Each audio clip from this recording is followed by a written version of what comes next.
Hey, what time is it? What time is it where you are? Nose is going red again. This is it. This is what happens. Come to Bali, turn into Rudolph, goes red. I'm on the bike most of the day, that's why riding around, doing chores, working hard,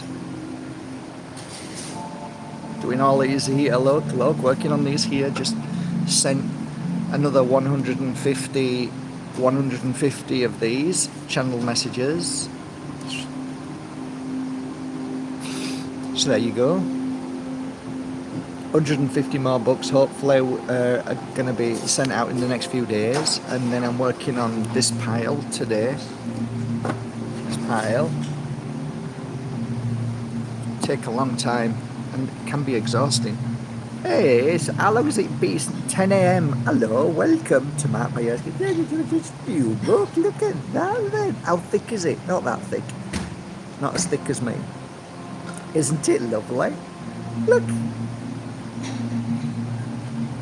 8 years. What are flowers? Mark Bajerski gives you flowers.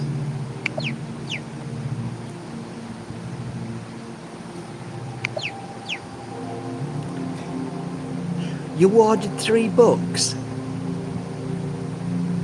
¿Por qué? To give 2 of them away, or are you waiting till I pass away? Then you can sell them for €1,000 a piece. Clever. I kid you not. About 6 months ago, somebody was honest enough to say that they were buying my crystals because one day they'll be worth a fortune. Basically, that what they meant was, when I die, there's going to be probably people who collect them. Actually, that's quite nice. I actually like that. It's like an artist. I haven't got any artwork anymore. Only some Buddhist artwork, but they're more energy paintings. They're energy paintings. They're prayer paintings. I love them. I love my artwork. But I don't know if I ever told you, when I was younger, before I became an auctioneer, actually, I was really into art, and like, what, a Yorkshire lad into art. I was into Art Deco very much. I love that period.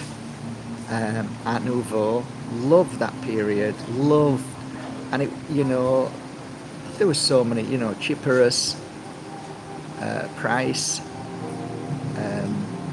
I collected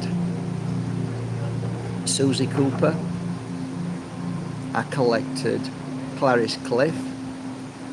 I collected Silvac, the bunnies, and I must have had 300-400 Silvac pieces. The Scotty dogs, you name all that. I collected the Bezic ducks that went on the wall. I don't know if you ever remember Coronation Street. Can't remember her name. Was it Alf and the wife? Long time ago. They had the 3 ducks on the walls. I had them.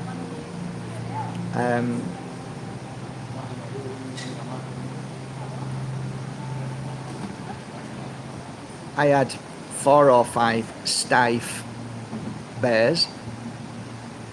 I had automatons, beautiful automatons.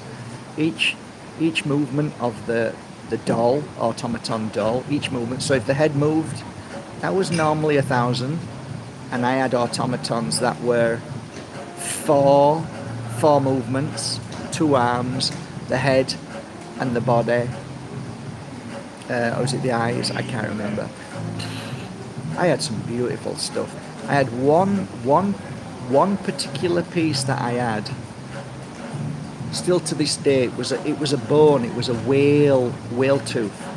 Sorry, it was a whale tooth. And back in the 17th century, when they were on the whaling boats killing whales, they used to take the teeth and then start carving them. Not very nice, eh? But you live and learn. You start to learn about these things, and I think when you're a kid, when you're younger, you don't really think too much, and as you get older, you start to think, right? You start to think about things more. You start to understand life a little bit more, and you start to have opinions about things. I know you'll probably get upset with me, like, why would you? I mean, I used to collect ivory. I had loads of Nexkis. I had loads of them. They're worth a fortune. Well, I don't know what they're worth now. Nexkis, I don't know. But I used to collect them because they were pretty. I collected Vespers. I collected all sorts of stuff. And then I became an antique dealer, or a glorified market trader. Friggin' hell's an antique dealer anyway, unless you studied at Harvard or you went to some kind of posh place and learnt about pottery. You specialised in one thing. I could have never have done Antiques Roadshow because I wasn't that smart, but I was streetwise. I knew on a car boot sale what was a really good buy. I knew instantly what was a good buy. I used to make so much money on car boot sales when they first came out. It was like literally. And then all these shows started coming up. These shows were like Everything Must Go. I was on that show. I've actually got the video of it. The woman on that show, what a twat she was. You realise how unauthentic. I don't know what it is with TV. I think it brings the most disgusting human beings on. There really are some disgusting characters, false in nature, in everything, false in every way. Then there's some good people who go on TV. There is some good people. Yeah. Anyway. So, I don't know why I started talking about antiques. But then I had an antique shop. Then I had 2 auction houses. Everything Must Go, Cheapest Chips and Huddersfield Auctions. Everything Must Go, turned from Everything Must Go to Cheapest Chips. Honestly, I called it Cheapest Chips. Why? Because of the orange man. Why? We had an orange man, didn't we? Orange face. He always used to look like he'd been on holiday. Cheapest Chips, I used to say. Character. Who knows what he's like? Every time you open a newspaper, you realise that most of them are paedophiles and just dirty old men. Nothing shocks you anymore now that the Epstein files are being given to you. People are starting to wake up. Some of us talked about this for many years, and everybody was just outraged in our behaviour. How dare we speak like this? How dare we talk about SRA? How dare you mention these things? Now it seems it's the in thing. It's the new shoe that's come out. It's the new black. What's that? Satanic ritual cult all over the world. Everybody's talking about it now. Yeah, it's just the next conversation. It's the next clickbait. It's the next what we can share and get likes. I just look at the black screen and just think, all these people who are doing podcasts on this, you're only doing podcasts on this because you know it's safe to do it. Why didn't you do it 10 years ago? Why didn't you do it 20 years ago? Your Piers Morgans waits till it's safe, and then he starts talking about a situation and, becomes part of it. Yeah, of course you do, yeah. They're all full of shit, and most of the podcasters are full of shit too. I've realised that. They make podcasts and they get guests on, and they just bleed them dry for information so that they get more likes. I don't give a shit.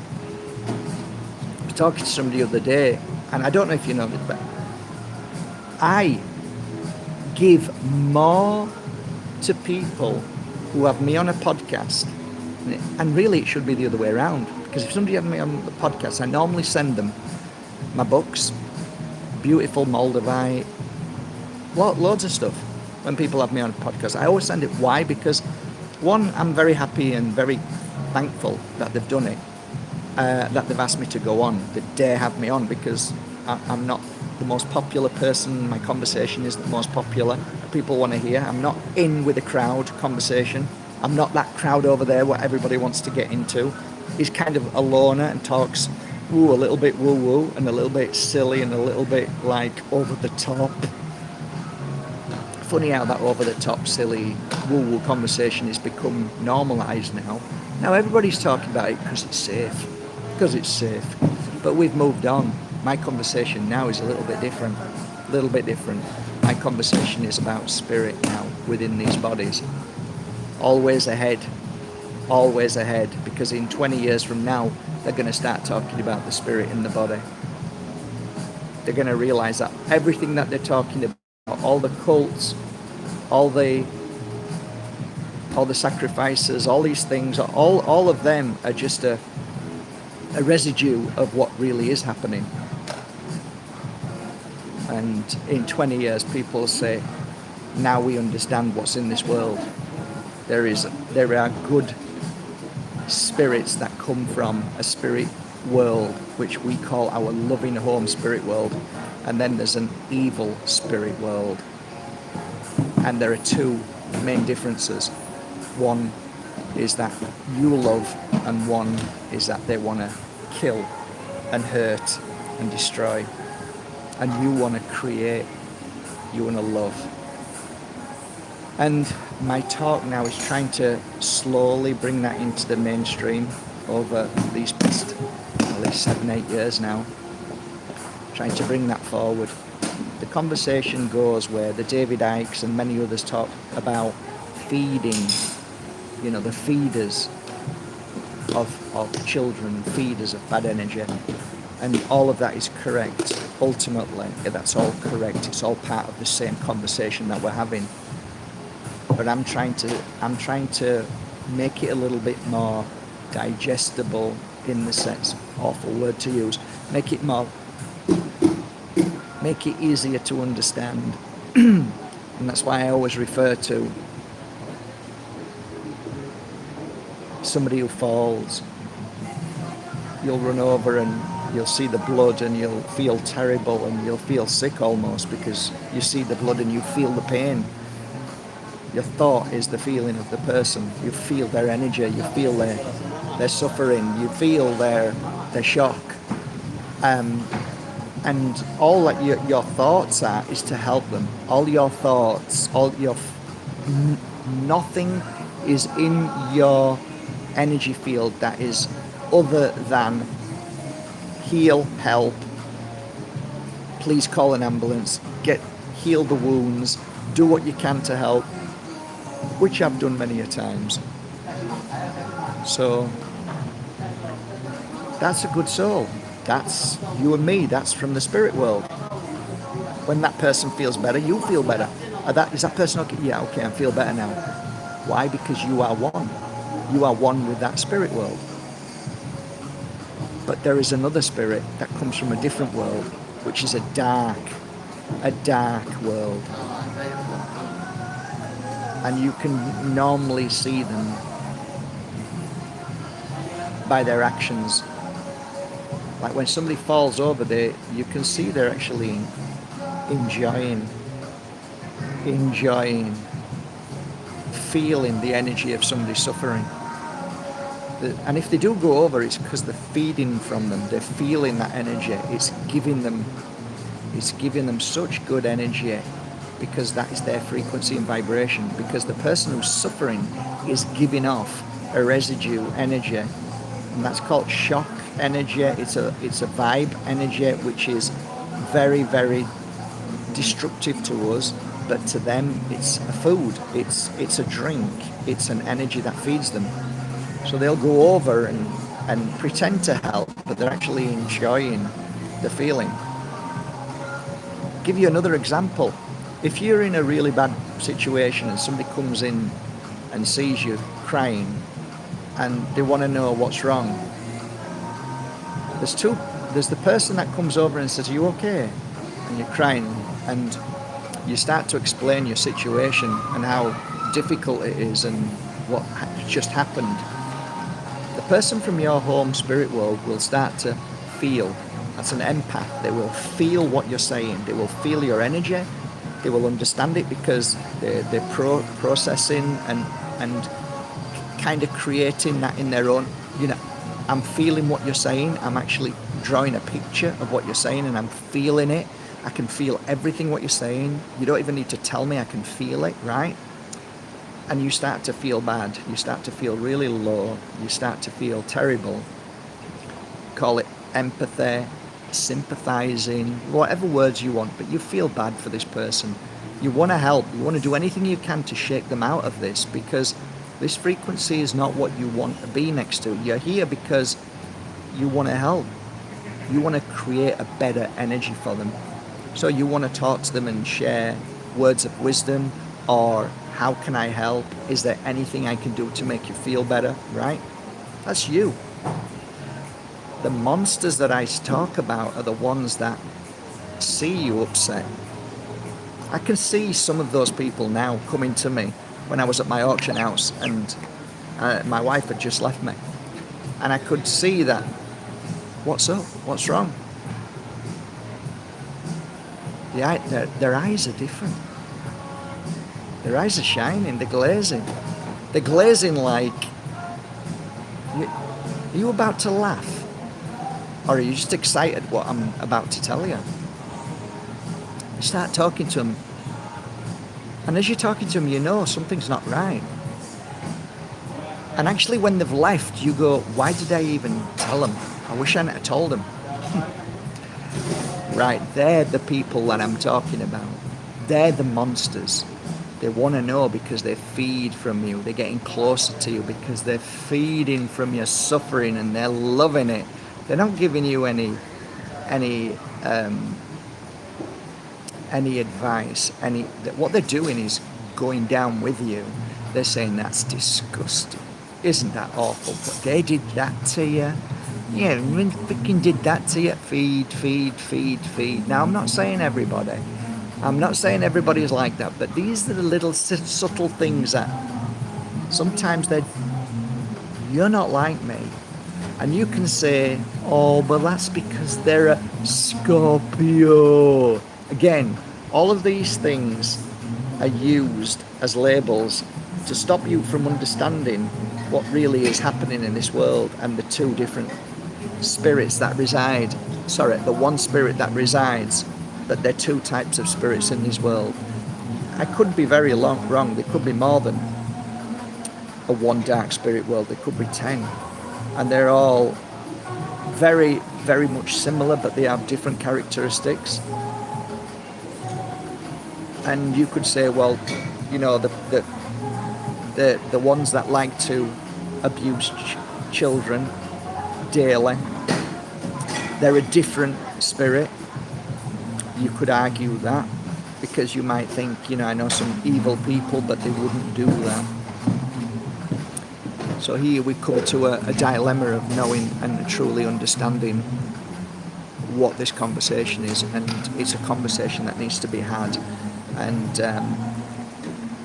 only now people are starting to understand that what I'm saying and other people are saying, there is truth in it. And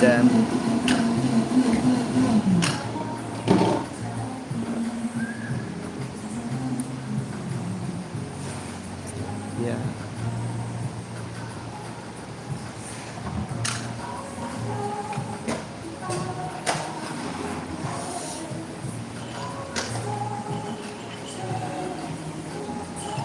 Brain scans are starting to indicate that these monsters that I'm talking about, these pedophiles, these rapists, these evil souls, cult of Baal, there's loads of names for them. Apparently their brain, when looked under the scans, are completely different from ours. People are starting to become wise to the difference now, starting slowly, but it will happen. This conversation in 20 years will be like the conversation of what we had 10 years ago, 12 years ago. That wasn't really spoken about, but people are getting it a little bit more and more now. So there you go.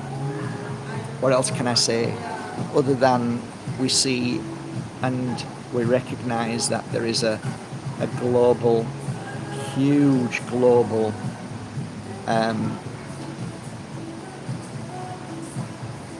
as George Carlin says, club. So right. And you're starting to realize that there's never going to be justice, because justice is injustice. That's why it's called the criminal justice system. Why would you call it the criminal justice system? Because the justice system is criminal. Look at the banking system. The word bank robber comes from within, not from a guy on a horse with a mask and guns. Every large corporation started from evil, in my humble opinion. And anything that is or was any I don't know, I've come to the point now where I think that every religion was purposely made. I struggle to listen to people that say that it was created out of love. It was created out of I think it was created out of destruction. I think it was created from or because they wanted enslavement, because they wanted to kill spirituality. If there's one thing that kills spirituality, it's religion. It causes more death, it causes more numbness, it stops people from questioning anything and actually finding their true path. It basically is man-made. There is no God involved in religion. There is no God involved in religion. But if you believe in a religion, that's fine. I have no issue with that at all. If you're a good person, that's all I'm bothered about. You believe what you want, and I can believe what I want. But ultimately, I don't care about your label. I don't care what your belief system is. If you're a good person, you're a good person. That's what I look at. That's the only thing that I care about. If you're a devious manipulator and you pretend and you smile, but inside you've always got your own selfish needs and wants and you don't really care, but you pretend you do, you shall know them by their actions. You shall know them by their actions eventually. Most people don't see it because it's too close, but eventually you'll wake up to it and you will see it. It could be a friend, it could be a partner, it could be a business partner, it could be anybody, it could be your family. But one day, as we say, the penny drops, or you become wise to it. You start to, I actually think it's right now, if you ask me, guys, what's the most important thing right now, out of everything you could do, it's not buy my books, it's not buy my oils or crystals, what's the best thing you can do right now is fuck off to Mother Nature and be on your own. Just get off and be on your own.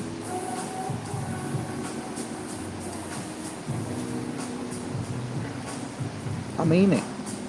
You need time to yourself. If anybody is watching this who is maybe 18, 20, 25, if you're 50, if you're 80, all the same.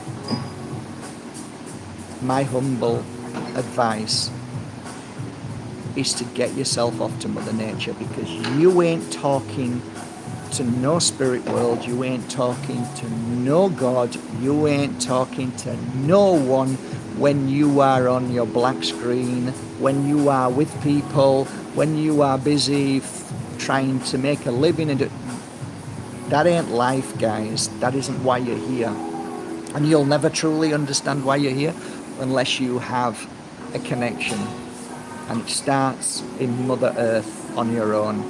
There's some truth about, you know, I don't know if you've seen the films where, they were barbarians, you know, that when the child got old enough, they kicked them out of wherever it was and gave them a hunting stick, and then they had to go out and come back with an animal. I don't actually think that's what it was. I think what it was is that they were actually, they missed the point and they changed it, as they do everything. What they did is said, get yourself out there and become one with nature. Get yourself out there and start to speak, start to connect to your God, to your spirit, to the spirit world, to the great oneness, to the source, to the spirit world, whatever you want to call it. Get out there and start to talk. Sit down by a tree, start to talk. Start to talk. You can literally open your gob and talk, or you can just talk through your heart. Your mind is there, it doesn't matter, it's fine, just talk. I haven't been to my tree for ages. I've been too busy doing what I'm doing. And I want doing so well, and this is what normally happens. When you're not doing so well, it's the time when you really understand things, you really, truly. It's the best time, actually, when you're in such a traumatic place. And I went to my tree for the first time in, I can't even remember how long. And I was a little bit embarrassed still. That embarrassment came back again. Sitting by my tree and people watching me. I did care and I didn't care. Like, wow, have I grown? I've still got that, like, shit. Because it's on the main street, this tree. It's 500-year-old olive tree. So, put my hands on the olive tree. Did I expect to hear anything? I haven't heard spirit for ages, and I actually made videos and said, it's really hard to connect. Was for me anyway. Because of all the shit that's happening in this world. And how you're feeling. But I put my hands on that tree, and it's like I woke up from 8 years of being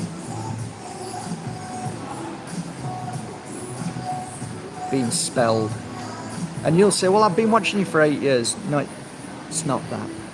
It's something else. It's something more subtle. It's something that I never saw. And until I put my hands on that tree, the first thing it said was, you're going to start healing again. And I'm like, I didn't say, what are you talking about? I'm retired. I just went, really?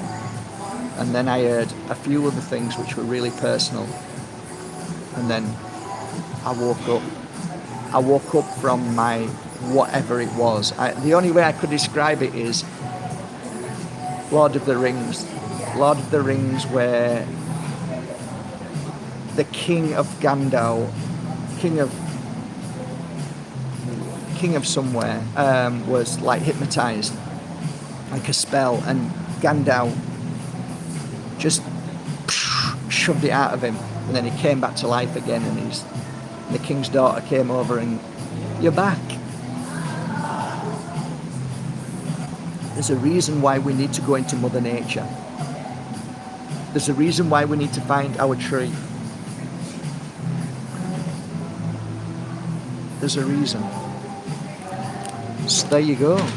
I'm just sharing that with you because you and I need to start talking to our spirit world again, to the great universe, to this energy that is all around us and free, and we need to start to communicate. It's a good start for all of us. It's a good start for children. It's a good start for us.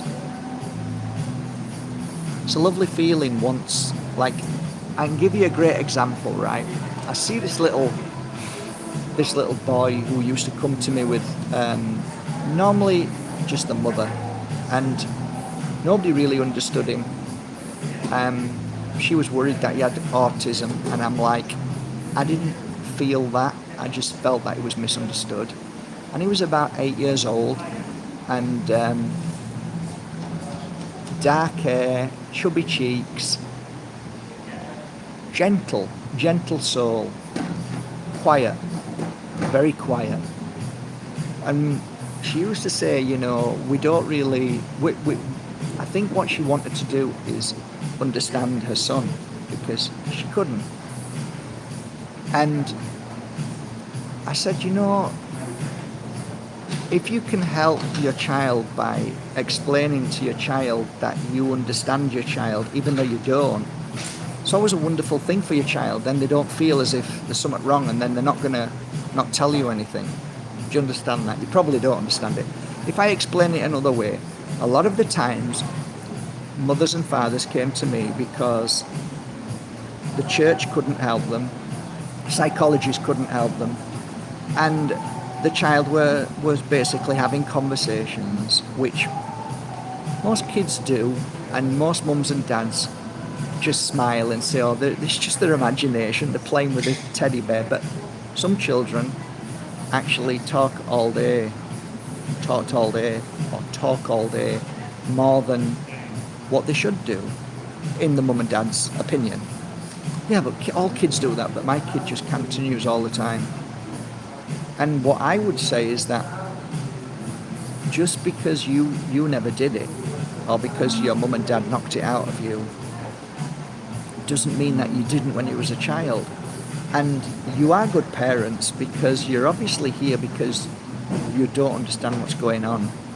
Your son is talking all day long to somebody, and I'm now here to tell you that this is a healthy, very healthy thing, because most children have that kicked out of them, beaten out of them, or mocked out of them.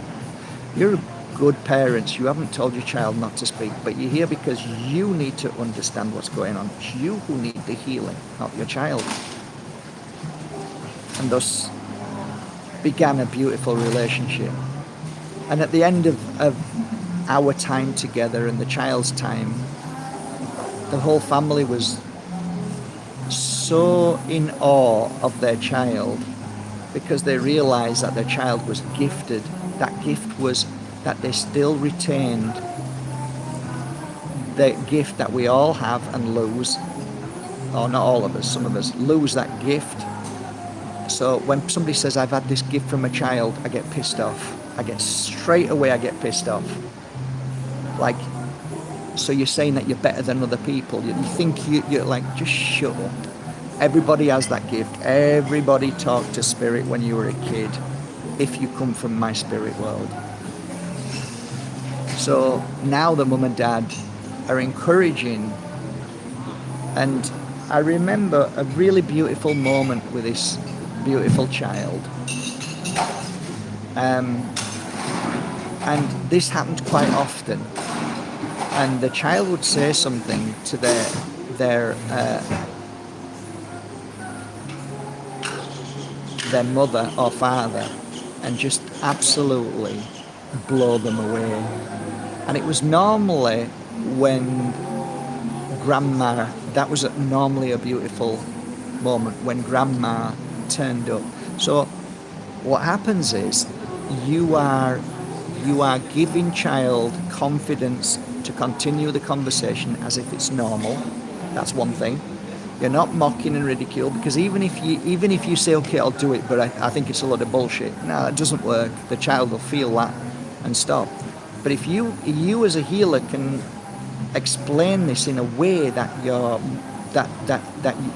the mum and dad then accepts and understands and believes and wants to be involved in this. I want to be able to talk to spirit. I want to be able to know who's there as well. Good stuff. Now we're getting somewhere. Good for you. So Listen carefully to your child. Your child is very powerful and knows and sees, and follow them. They're a good teacher, they're a good mentor. Just follow them and listen. But some of the times it was mind-blowing. And that time where mum would be in the kitchen and the little boy would be in the living room playing, and then the little boy would just come in and say, "Grandma says that so-and-so, so-and-so, so-and-so." And the little boy would tell the mum where something was. And then the mum would run and go into, I'll give you a great example. There was a missing, it was like a locket, a gold locket, and a picture of mum and dad. They'd lost, the mum had lost this ages ago, like 5 years ago. Little boy says, "Grandma says the picture or the chain, something like that, is down inside the sofa." So the mum ran, put her hand down into the sofa, couldn't find anything, forgot about it, and then dad came home and mum says to husband, little Tommy, whatever, I can't remember his name, little Tommy said that grandma was here today and said that my locket, which I lost years ago, is down in the sofa, but I felt and couldn't find it. So dad cleverly, instantly realised where it was. So he turned the sofa over, got a knife, and underneath the sofa it's normally like this black kind of stuff, plastic stuff, and he cut it all the way along, and he pulled, and it was there. Those moments when these things happen, the world of evil, the church, the teachers, the system, the psychologists, all of them, they want to kill that. They want to kill that. And of course they want to kill it. Imagine your child grows up being able to be fully connected to the voice of spirit, of source, to guide them in every way, shape and form whenever needed. I've worked 20 years to try and get that connection, and it's fucking hard as hell. Why? Because I got it beat out of me as a child. I was molested by a priest. All the things that completely shut you down because your understanding of God is in a man in a cloth. So now you've been beaten by the man in cloth who is close to God, or the nun who used to slap you across your face at school,